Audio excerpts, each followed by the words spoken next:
materia no es discreta, la materia es que continua. Y pues es que también es, a veces yo siempre le doy la razón a Aristóteles, a veces es que el pensamiento común, el pensamiento corriente que tenemos casi todos es el pensamiento de Aristóteles. Y no es que esté mal, simplemente que de pronto le falta un poco más de observación, ¿cierto? Un poco más de lectura, un poco más de revisión, pero en general pues tampoco es que esté tan mal. Entonces, bueno, el caso es que estos vacíos no son posibles. En el momento en que Aristóteles descarta eso, el 90% del mundo también lo que descarta, porque es que lamentablemente Aristóteles tiene mucha influencia en el mundo. Digamos, en el mundo antiguo la tiene, en la Edad Media no la tiene, que es lo que la mayoría de gente cree que sí, pero no. En la Edad Media el hombre no la tiene tanto. Depende pues de qué parte de la Edad Media estemos hablando. Recuerden que la Edad Media tiene dos partes, la primera y la segunda. Muy bien, la primera es la baja Edad Media y la segunda es la alta Edad Media. En la alta Edad Media el hombre pega, en la baja no pega tanto. ¿Sí estamos? Ahí por ahí el juego. ¿Por qué? Porque el hombre no es muy conocido. El hombre se hace conocido después de que los árabes se meten en el juego.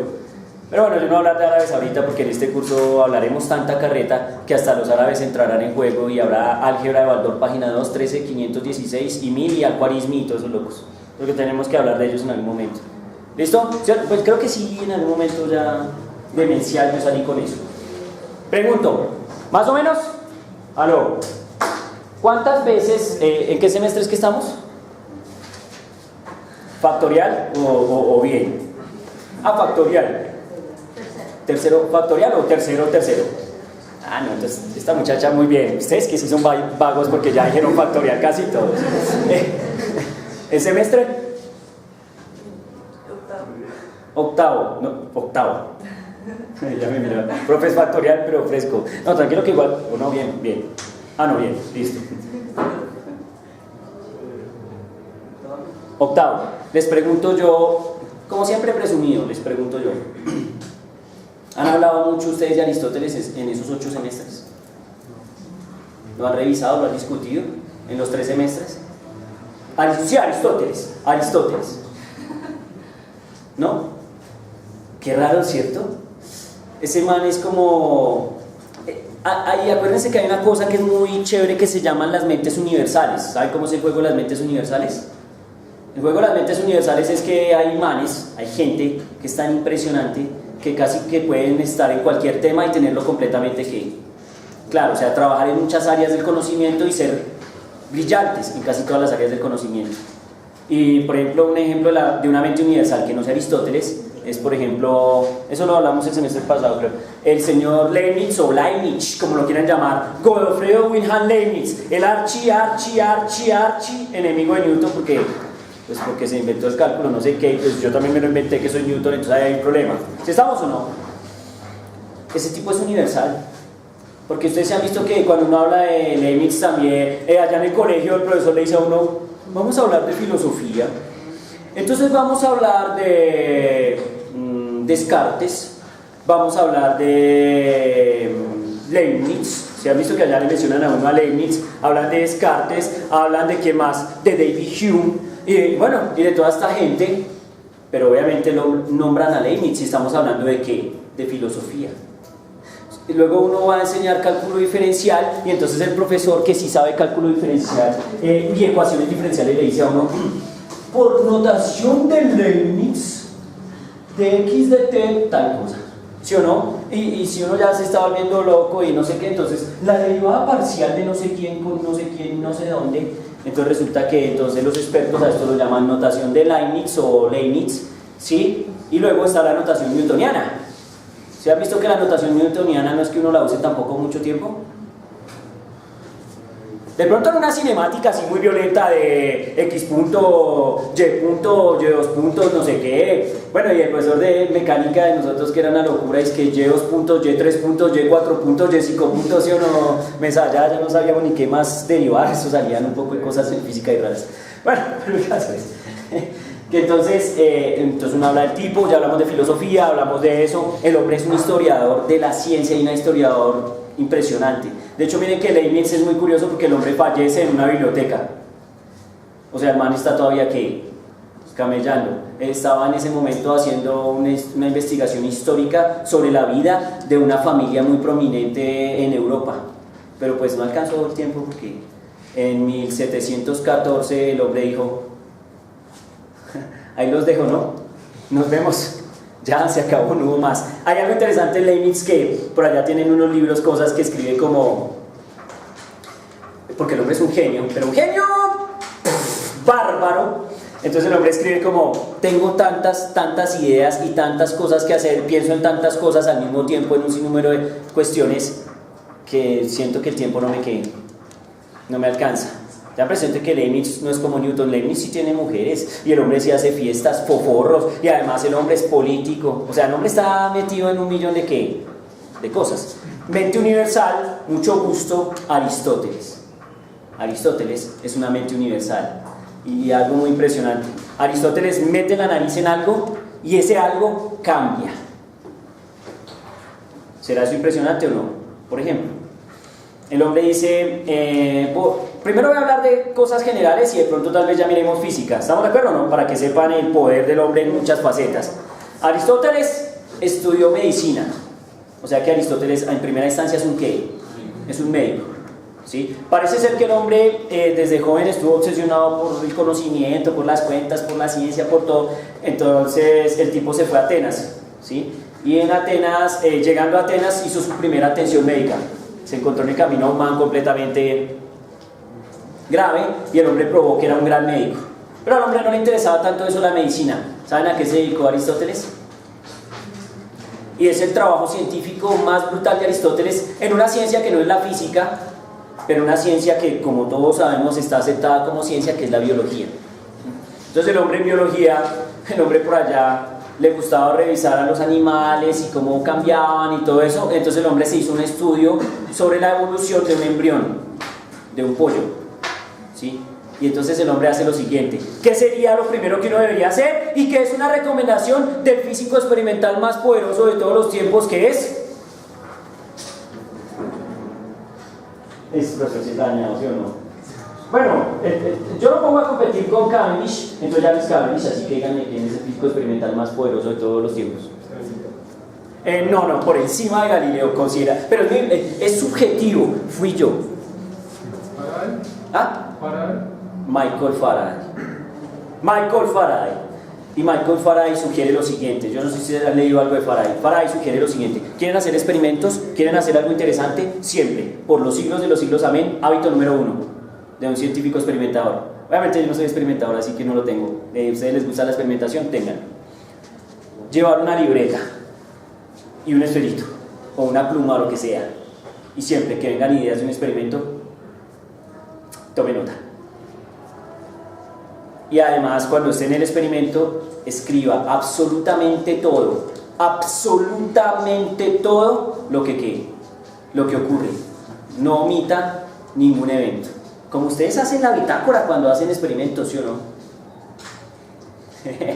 Este man me mira y sonríe. ¿Llevan bitácora cuando hacen experimentos? No, ¿cierto? No es un hábito muy común.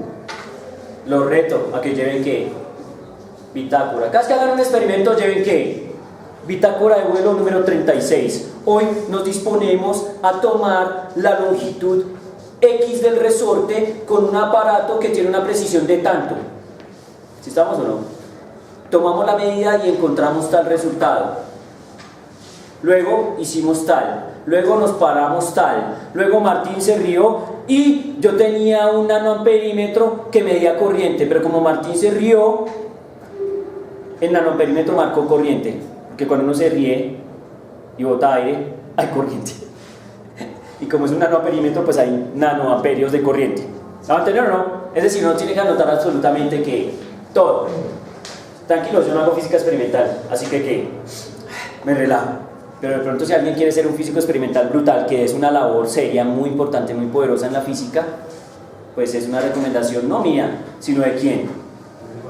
De Michael Faraday, uno de los top 10 de la física, que no sabe muchas matemáticas, pero sí sabe hacer experimentos que da.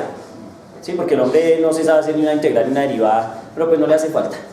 El hombre tiene la mente que necesita, la mente que es capaz de hacer experimentos. Oiga, yo saqué el borrador. Oiga, esta gente sí, ni un vasito de agua, ni un tintico, nada, y hablando a palo seco. No sé qué hice por ahora.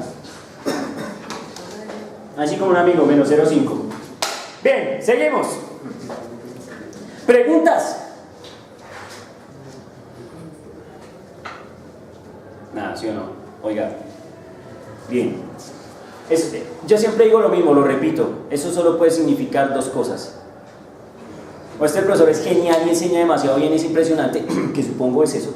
O en su defecto, no han entendido nada, no les importa y no pasa nada. ¿Estamos de acuerdo? Que pues por supuesto no es eso. Muy bien, oiga, sigamos. Ya les dije a Aristóteles lo de los embriones, ¿sí o no? Bien, ahí vamos. Bien, siguiente evento. Bueno, terminando, pues que Aristóteles tiene tal rigor que incluso el rigor del hombre es muy bueno y explica y justifica paso a paso prácticamente todo lo que ocurre con ¿qué? Con el embrión. Tarea. Van a ir a internet y van a buscar el documento donde Aristóteles hace esa investigación del embrión. Entonces pueden poner Aristóteles embrión de pollo o Aristóteles huevo, yo no sé, algo así, y ahí tiene que salir ¿qué?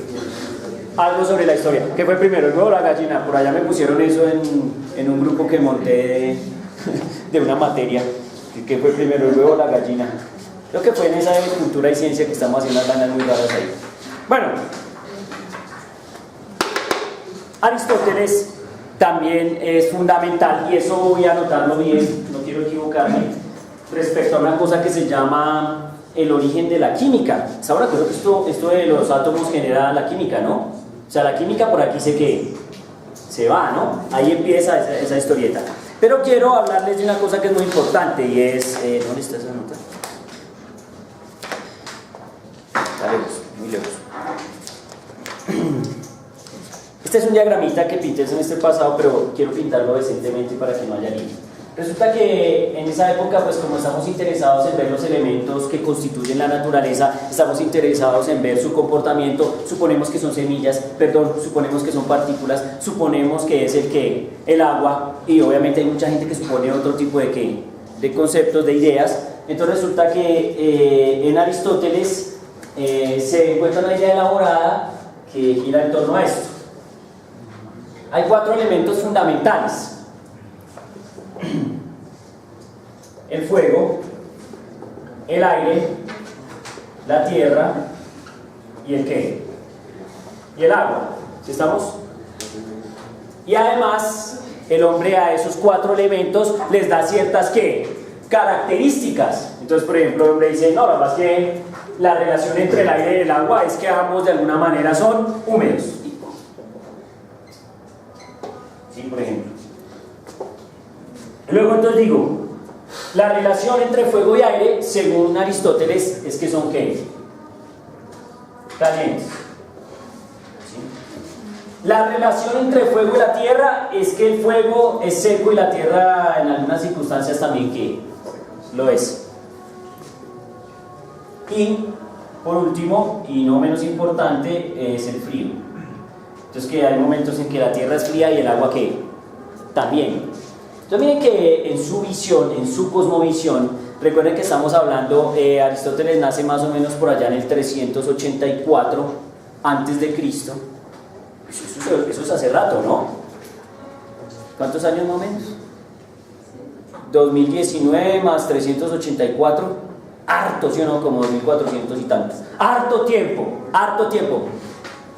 Tremendo, ¿no? A mí también me gustaría ser como Aristóteles. Severo. Han pasado 2400 años y aquí hay un güey hablando de mí. Se está grabando. ¿Nos parece impresionante? O sea, eso es cuando alguien pasa por el mundo y pasa algo muy sospechoso, muy brutal. 2400 y piola de años, yo estoy hablando es que de Aristóteles. Puede ser que ese sea el significado de vivir eternamente. Yo me fui, pero ahí les dejo. Y miren a ver qué se inventan. Y venos aquí. Eso es impresionante. Así como es un amigo, no veo el wish, pero eso es ush. Impresionante. Bueno. Entonces, en este diagramita, él trata de hacer una relación. Hay diferentes filósofos previamente a él, filósofos de la naturaleza, que han hablado de diferentes elementos que para ellos constituyen el qué, el cosmos, o que son los generadores de lo que vemos, pero entonces resulta que él trata de hacer una especie de qué, de fusión, ¿cierto? Entonces fuego, aire, tierra, agua como los elementos fundamentales y unas relaciones o características fundamentales de cada elemento o que comparten los elementos. Y cuando hay combinaciones de húmedo y frío o de caliente y seco y ese tipo de cosas, entonces se empiezan a dar cuenta de otras sustancias, por ejemplo la madera. Entonces la madera puede ser seca, entonces está asociada al fuego, está conectada de una manera con la tierra, pero entonces resulta que cuando uno coge la madera y la calienta, entonces se descompone y resulta ser que dentro de ella parece ser que hay aire, y por eso uno ve unos vapores que salen de la madera y se queman y se elevan, porque el fuego genera el efecto de calentarlos, y como la relación entre fuego y aire es caliente, pues entonces es natural que esos vapores vayan hacia ¿dónde? Hacia el aire. ¿Sí estamos o no? Y por ahí se van generando ese tipo de cosas. Si bien es cierto, uno dice, ay, pues eso como que no es cierto, ay, tal, joder, claro, pero es que estamos hablando de 300 y piola años antes de Cristo y estamos tratando de montar unas ideas base. ¿Estamos de acuerdo? Unas ideas base, mi hermano. Sabemos que de pronto hay muchas que no son 100% que reales, pero es un trabajo. Y de ese trabajo, en ese trabajo nosotros nos paramos y vamos. Que a veces incluso ese es el poder. Por eso es muy triste que cuando uno le dice a la gente que estudia física, a la gente que estudia matemáticas, ciencias duras, ¿cierto? Ciencias exactas, que eso siempre suena peligroso. Y uno les dice, vamos a leer. ¡Uy, profe! Hacen una cara y se quieren morir. Y luego uno les dice peor, vamos a escribir. Uf. Ya los hace uno llorar. Hermano, si uno es juicioso, uno debe reconocer una cosa que es muy importante en la lectura, y es que la lectura es el mensaje humano del pasado. Y si bien uno no... ¿Estamos de acuerdo que nosotros no podemos vivir todas las experiencias del mundo? ¿O no? Entonces resulta que hay un güey que ya las vivió, o por lo menos vivió algunas, y el man me va a contar qué pasó, qué hacer y qué no hacer, ¿cierto? Entonces resulta que Aristóteles dijo, no, lo que pasa es que fuerza es igual a no sé qué. Entonces alguien empieza, él lo escribe y luego tú dice, tengan cuidado, parece ser que Aristóteles dijo que, pero eso no es cierto, porque es posible que fuerza sea igual a masa por no sé qué, ¿me hago entender o no? Y entonces nosotros solo venimos aquí a retomar rápidamente esa información para ver si con todo ese desorden tan bravo creamos un pequeño detalle. ¿Y qué? Next. Entonces cuando uno lee, uno lo que está haciendo es, por ejemplo, si uno se lee una biografía completa de un man, ¿qué está haciendo? Vivir años.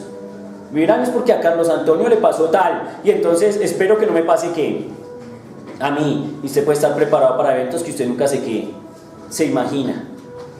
Fue ayer que conté ayer o antier, ya no sé, es que es tanta gente, insisto.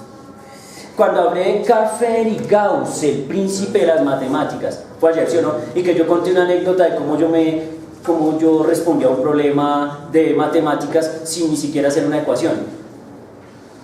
Es que yo sí era muy genio. No, lo que pasa es que yo había leído.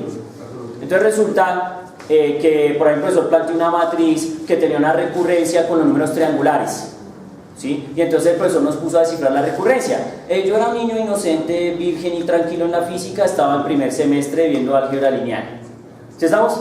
Entonces, pues nos pusimos en esa tarea, y yo tenía un amigo que era muy cercano y que ahorita es postdoctor en física y ha trabajado en el CERN y en todos esos lugares, en aceleradores, y bueno, impresionante, una mente muy brillante. Y entonces resulta que yo me fui a la casa, me fui a relajarme, bueno, una historia que no voy a contar, yo se la conté allá, y si quieren saberla tienen que ver el otro video, ¿sí o no? Historias románticas y no sé qué, pesadas. Pero el caso es que yo estaba en mi casa pensando en el problema y ¡pum! Me llegó la respuesta, pero no porque estuviera boleando muchas ecuaciones, sino porque por allá yo dije, esto yo ya lo vi, esto yo ya lo leí, y de alguna manera mi cerebro dijo, estos son los números triangulares de Carl Friedrich Gauss, y solo me bastó hacer una cosa, ir, revisar, confirmar y decir, coño, son los números triangulares, severo, ya está resuelto, la secuencia es n por n más 1 sobre 2, nos vemos. Mi amigo llegó al otro día. Y yo le dije, ¿qué huevón lo resolvió? Yo así todo, chica, tengo. Y mi amigo, impresionante, me dijo, huevón, sí. Y yo, ¿qué chica? ¿Y qué hizo? No, yo hice, multipliqué, me salió una ecuación cuadrática, no, que ta, ta, ta, ta, ta, ta, ta. Y yo, uff. Y le salió la recurrencia.